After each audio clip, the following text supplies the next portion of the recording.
Hello mga kabayan, good morning po, magandang buhay. Welcome po sa aking YouTube channel, Analisa Reality Vlog. Yung aahon para sa pamilya, hindi para higitan ng iba. Yung reaction ko po ngayon ay saglit lang po ito. Patungkol ito kay Papa Dins TV. Dumating kasi doon si Vincent, pinatawag niya ito. Pero bago ko ituloy, ay maraming salamat po sa patuloy na suporta ninyo sa aming lahat. Mga kababayan, ka-business, ka-papi, mga silent viewers, new subscribers, mga nagla-like, nagko-comment, at saka nag-share po sa aking mga ginagawang mga reaksyon. Maraming salamat po sa inyong lahat. More blessings po. Bahala na si Lord magbalik ng biyaya sa inyo. Salamat po sa suporta. So ito yung reaction ko tungkol ito kay Vincent. Pinakinggan ko yung conversation nila Papa Dins, nandun yung mga kagwangs. Hindi ko lang isa-isahin. Doon ako, napako yung aking isip. Kasi may sinabi si Vincent na parang ang lalim. Ang punto niya doon is, syempre siya yung kuya. Meron siyang mga kapatid, nakababata sa kanya. Tama ba ako? Tapos wala silang mga magulang, may kanya-kanyang pamilya na. Ngayon, ito si Vincent kasi yung tumatayong nanay, tatay, kuya sa kanyang mga kapatid. Bilib ako sa batang to kasi panganay siya, talagang gamit na gamit yung pagkapanganay niya. Kasi ako panganay ako broken family kami. Nagigilty ako kasi bilang panganay, hindi ko naman nagampanan yung pagiging panganay ko. Yun yung ibig sabihin. Yung mga kapatid ko, syempre nandun si nanay, maasa kay nanay din. Tapos yung mga kapatid ko, nagtatrabaho din sila nagsisikap din sa bukid. So ako na ate, wala. May sariling buhay. Puro aral kasi ako noon. Puro aral lang ginagawa ko. So ito si Vincent. Ang nabiliban ko dito sa kanya, yung mindset niya. Oo, tama siya. Kailangan, unahin niya yung sarili niya. Ano tayo mga kabayan, dito patungkol dito sa pag-aaral. Kailangan, unahin niya yung sarili niya, makatapos siya, mapaganda yung buhay niya. Kasi nga, dito nga daw sa mga kapatid niya, limbawa, kasi di ba na, yung iba kasi diyan, yung mga panganay o mga mas matatanda, o sige, hindi muna sila mag-aaral, sila muna yung magtatrabaho, susuportahan yung mga nakababata, yung mga bunso, yun ang patatapusin. Hanggat yung ate, yung kuya, syempre yung edad natin na dadagdagan, hindi na siya makakapag-aral. Kaya tama yung salute ako sa'yo, Vincent, ang galing mo. Tama yung inisip mo na unahin mo yung sarili na makatapos ka sa pag-aaral. Pag stable ka na, pag maayos na yung buhay mo, andyan na, makakatulong ka na rin sa mga kapatid mo. Although ngayon, grabe ang sakripisyo ng batang ito. Scholar siya ni Papa Dins TV. Oo, may allowance, may mga sponsor. Pero hindi siya umaasa sa ganon, mga kababayan, ka-business, ka-papi. Itong batang to, napakasipag, grabe. Kahit nag-aaral na siya, andun, dumidiskarte pa rin para may pandagdag siya. Ano ba tawag din? Yung Lala Move, ano ba yan? Nag-ano pa rin siya, tuloy-tuloy pa rin ang kanyang diskarte. Hindi siya umaasa lang na, nandito naman si Papa Dins, papaaralin naman ako, may allowance naman, may sponsor naman. Pero hindi niya ginagawa yun. Andun pa rin siya. Rumarakit pa rin. Pero yun nga ngayon, ayun nga sa kanya, syempre mahirap yung working student ka. Yung magtatrabaho ka, mag-aaral ka, ang hirap nun. Kaya, saludo ako dito sa mga ganitong mga kabataan na nagsisikap. May mga magulang pero hindi sinusuportahan dahil may kanya-kanyang pamilya. Diba? Yun ang yun ang masaklap ba? Kawawa yung katulad nila Vincent. May mga magulang nga pero hindi naman sila tinutustusan ng pag-aaral. Importante kasi ang pag-aaral Kasi kung may natapos na yung mga bata, hindi na sila, may diskarte na sila, makadiskarte na, hindi na sila mag-aalangan kumilos kasi meron na silang daladalang kaalaman. Lamang ang may alam. Pasensya po doon sa mga hindi nakapag-aral. Pero bilib ako talaga dito kay Vincent. At yun, syempre, pag nakatapos na siya, sabi nga niya, siya yung klase ng bata na ayaw niyang pumirmi sa isang tawag dito, isang sitwasyon lang. Yung ganyan na explanation niya, good job Bruno kasi naipaliwanag mo ng maayos yun.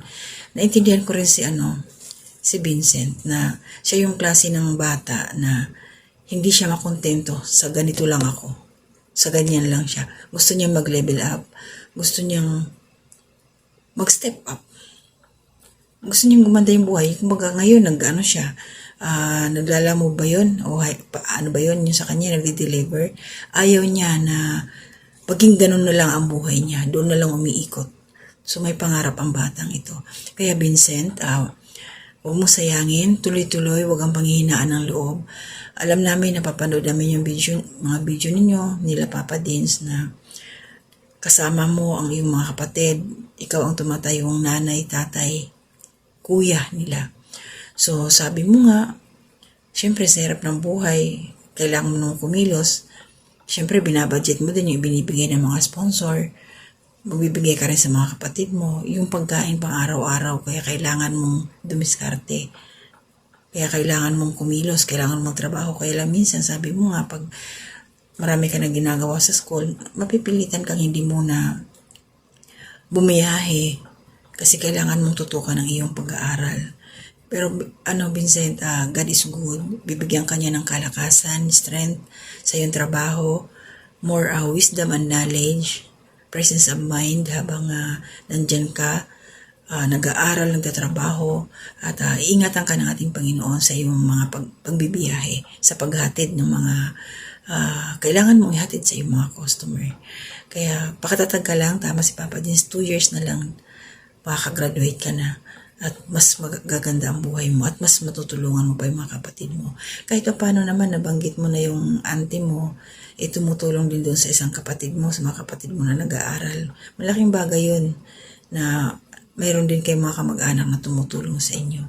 Kaya sasabi ko, maswerte din pa rin Vincent kasi nga andyan si Papa Dins na umaalalay sa'yo. May monthly allowance ka sa kanya.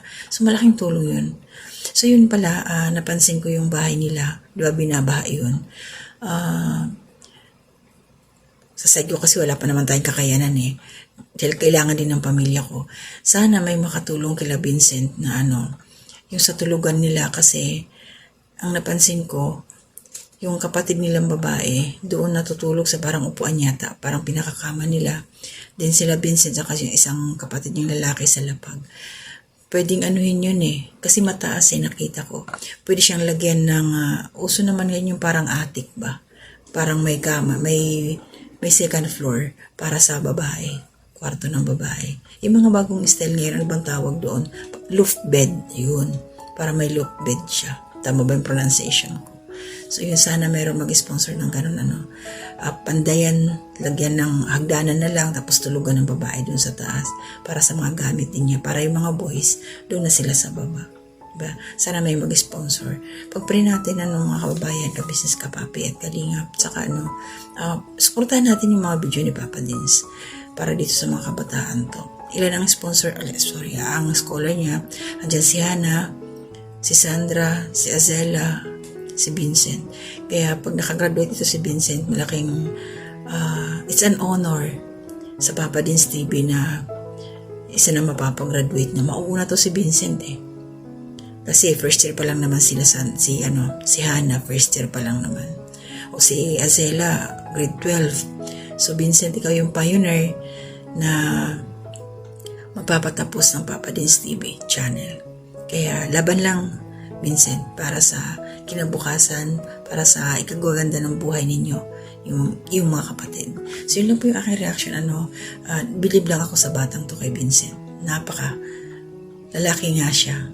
Anong tawag dito? Napaka-responsableng kuya. Mabait pa na bata. Napakasipag. Sana all, lahat ng mga bata ganun. Nagsisikap para may ahon ng sarili, para makatulong sa pamilya. So wala pa muna akong shout out. May mangilan-ngilan nakita pala ako dun sa last upload ko. Kailangan pasalamatan natin itong mga lagi nariyan sa ating comment section na nakasuporta. Kasi kinugugol nila yung oras nila, yung panahon. Ayan. So ayan, si Ate Ninette pala, shout out sa'yo. Hi Ma'am Fleurs. Ang ganda. Thank you Ma'am. kabayan no si Pascual at saka si kabayan Jesse Lucas. Dito sa dalawa na to, nalilito ako minsan sa apelyido nila.